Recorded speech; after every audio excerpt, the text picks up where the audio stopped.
What is going on, everybody? Welcome back to a brand new video, and in this video I am doing my review for Toy Story 5, the brand new Pixar movie. Just to give you guys a little bit of perspective and feedback and stuff, I am a huge Toy Story fan. I love the first three movies to death. When 4 came out, I never saw it. I waited a little while. I saw it a couple years later, and I hated it. I thought it was terrible. Bad movie. Really bad, and I thought it was a huge mistake making it. So, to say the least, I was less than thrilled when I heard they were making a 5, but at the same time, I was also kind of like, well, they already fucked it up, so it can't be much worse, right? And yeah, so I went into this, I was like, okay, there's no way this is going to be as bad as 4. I saw the trailer I thought fantastic, and I was starting to get excited for this movie. And so I saw it today, and I gotta say, I am immensely disappointed. Now, I want to say it's not as bad as 4. It's really not. But it ain't good, man. This is a bad movie. A bad movie. And I can't believe it's like even getting rated as high as it is. Like 92% on Rotten Tomatoes is crazy to me. 3.8 on Letterboxd is insane. I gave this a 2.5 out of 5. This was a rough movie, and I saw it with a couple friends of mine, and one of them gave it 2 stars, the others gave it 3. This is a bad movie, man. Very bad. So, yeah, let me break it down to you guys as to why. So, this movie definitely has a lot of issues and not much great going for it, unfortunately.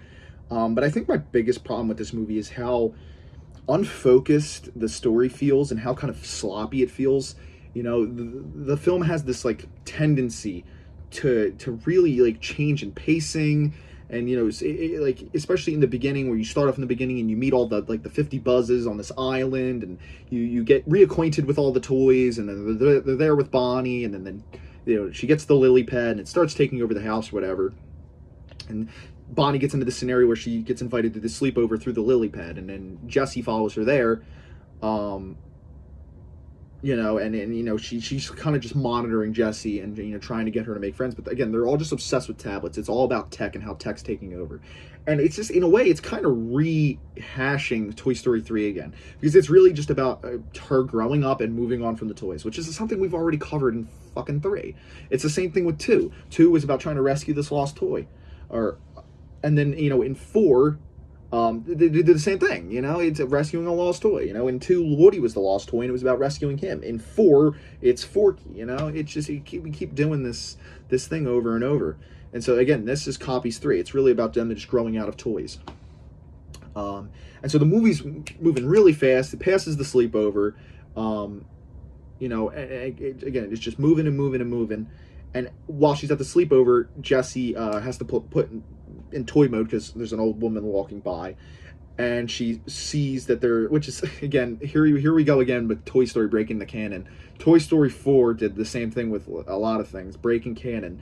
But now apparently Jessie has the address of her old owner, the one who left her or put her, in the yard sale or whatever it was, and gave her away, whatever. She has her address and her name written on the Emily was her name, written on the inside of her outfit or whatever, right? Never was the thing in the other ones. They made that up for this movie. So she ends up going back to that old house. Emily's, of course, not there anymore. It's this new girl. But anyway, Jessie ends up getting locked in this little playhouse for little kids or whatever, and there's a bunch of old toys in there. And as soon as she gets in there, this movie screeches to a halt. It goes from extremely fast-paced. We just went through 10 things in about 10-15 minutes, and this movie screeches to a halt, and it gets very slow and very boring. And Jessie's storyline just completely falls apart, especially because she has no arc. She's the same person at the beginning of this movie as she is at the end. So when you have a main character and you're following them through an adventure and they have no arc, you really start to just get uninterested. And her whole role in this movie is to try and get Bonnie away from this lily pad and to make her have friends. And in this girl's house that she's at, which was originally her owner's, she's trying to get her and Bonnie to be friends. And while she's in this house, she meets a couple new toys. One's like a toilet paper. They're all like technology-based toys, One's supposed to be like a toilet paper roll, but again, it's like all electronic. And one's like a telephone that's like a shark or whatever, or a dinosaur. And then one's like a camera. She ends up becoming friends with them, but she spends almost the entire movie in this girl's house. And it's boring, man. It's not interesting. Meanwhile, you have Woody, who comes back from being out on the loose. And, you know, he's been finding new toys and everything like that. Again, I just want to make this clear. They completely, all the characters from Toy Story 4 we met, pushed right to the side, which I'm okay with because I hated those characters anyway. But they do the same thing Toy Story 4 did as well, and just sideswipes all of the other characters from the first two. Everybody in the cast felt very involved in the first three movies. I keep saying two. The first three movies. In 4, all of our characters that we love got pushed to the side to bring in these new characters. Same thing happens here. All the characters from 4 and all those original characters get pushed to the side to bring in some new ones. They got to, like, I don't know why they keep doing that, but they really need to stop because we already know they're going to be making more of these. But they got to stop doing that because it just ruins it. So anyway, Buzz in this movie is just, again, just like in 4, he's reduced into this absolute retard who can't really think for himself, and all he's really worried about is trying to marry Jessie. He has no sense of leadership. He's not strong anymore. He's just kind of this bumbling idiot who's low-key a cuck. Or sorry, not a cuck. He's a simp. I apologize. All he does is simp for Jessie this whole fucking movie. And Woody's there, he's helping Buzz, but these two are bickering like children. It's very annoying. They're trying to attack Lily Pad, who's still at Bonnie's house, while Jessie's off in her storyline. There's this storyline, and then there's the storyline of all the Buzzes who are like traveling across the world to try and get to Jessie. Eventually they reach this campground where this family's staying at, and they see on the one tablet a picture of Jessie. And they like think that they have to go find her now. It's really stupid. They definitely like take a lot of shortcuts here that really don't make much sense. And like certain things to like people being oblivious to shit in this movie. Like there's so many scenarios where they like literally see abnormal shit with the toys, like they're not in the same spot they were, or again there's like one part where this guy's at a dockyard and all these Buzzes are just laying there and he just goes, nah, I don't feel like cleaning it up, and walks away. I still like the franchise has done this before, where because the toys can't show themselves alive, the people characters kind of have to act dumb or uncharacteristically to make shit happen. Here, like an example is the Lily Pad texts the father that pretending to be Bonnie, saying that I want all the toys in the garage. The dad walks in and he goes, "Are you sure, Bonnie, you want these toys in the garage?" And she really doesn't, but she just goes, while she's on the Lily Pad to make it look like she wasn't paying attention. And it's just like they do things like that. Very frustrating stuff there. It makes no sense. It just breaks immersion immensely. But yeah, they throw out the whole plot line with the fucking Buzz Lightyears. I thought those were going to be the real villains of the movie. Nah. Of course, they end up turning good. So does the Lily Pad. They're too afraid now to commit to any real villains because they're afraid it's going to be too bad for kids. And the movie just feels really rushed. It just didn't feel like they had a complete thing going on. It just felt like they kind of scrambled something together and said here, which is insane because it's been 6 years since the last one. Or 7 years, really. And yeah, I just really just didn't, I wasn't going for this movie, man. It just wasn't that good. Again, better than 4. 4 was just garbage. 5 was a bit better. The parts I did like in 5, I really like the post-credit scene. There's a post-credit scene where all the Buzzes, this part was dumb.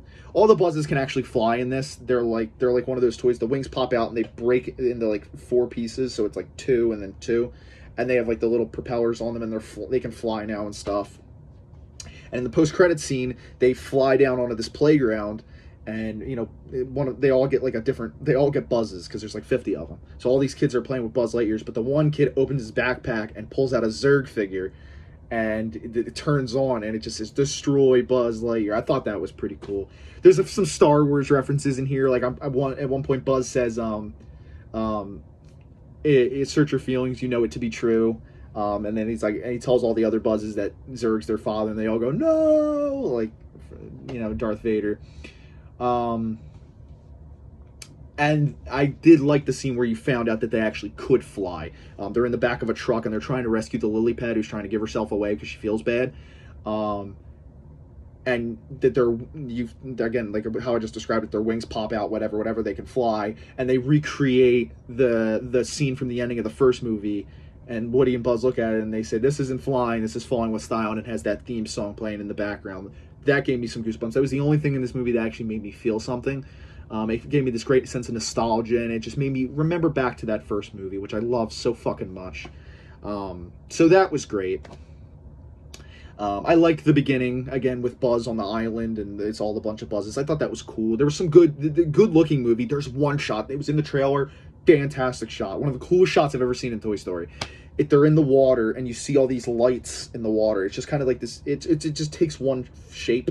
It's just like one big light in the water, and then you see the Buzz's helmets rise out of the water. It's such a sick shot. Loved that. So the movie also looked really good. The music, all the new music they added was forgettable. The old music they used from like all the other Toy Stories was great.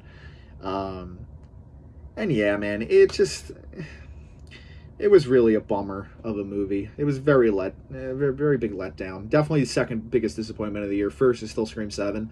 This is close behind it. But yeah, it is what it is. I wasn't expecting it to touch the first three. Nothing will. But I was hoping that it would be still decent. I was hoping it would be better than 4, but it's still not a bad movie. A good movie. It wasn't, unfortunately. But yeah, that is my review of Toy Story 5. If you guys did enjoy, drop a like. Let me know your thoughts of the movie down in the comments below whenever you do see it. And yeah, I mean, not really much else to say. Next week, Supergirl, next weekend, I'm definitely going to be seeing that. I'll definitely be coming at you guys with a review of that movie. That's still my most anticipated movie of the year. Hopefully that one doesn't let us down. But yeah, guys, I'll see you guys next time. Bye.